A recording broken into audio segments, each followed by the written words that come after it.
Most mathematicians agree that this is a triangle. And you can thank this Greek statue for telling us that the squares of the lengths of these two sides add up to the square of the third. So a squared plus b squared equals c squared, but the variable names don't really matter. It could just as easily be x squared plus y squared equals z squared. Pranked, that's the equation for a circle. So if z equals 1, then it's x squared plus y squared equals 1. Just goes to show you, unit circles are hiding everywhere, even in triangles. So at any point on this circle, the x-coordinate squared and the y-coordinate squared add up to 1. But sometimes you don't know x or y, you just know the angle, which is why we invented trig. So you've got this angle, and normally we use theta, but I don't have a good share of the Greek demographic, so we're using a. So if this is a, we can decide to call the y-coordinate sine of a, and the x-coordinate cosine of a.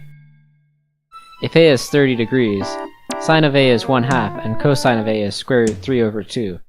Sine of a is the same as sine of a over 1, and if we extend the circle, the sides are still proportional, so we can say the sine is the length of the opposite side over the length of the hypotenuse, and the cosine is the length of the adjacent side over the length of the hypotenuse.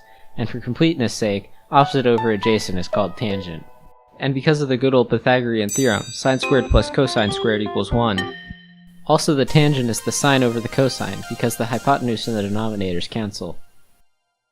But we didn't like the number 360 quite enough, so we decided that the true angle measure of a circle is 2 pi. We also made up a new kind of degree called radians, which are like degrees, except there are 2 pi of them in the circle. This means that an angle measure of 1 radian defines an arc whose length is equal to the radius. All of the angle measures are changed, but here are the ones you'll use most of the time. So the sine function will take an angle and give you the y-coordinate of that point on a circle with radius 1, and if you graph it, it looks kinda like this. And the cosine looks the same, but a little shifted. And tangent is pretty loopy.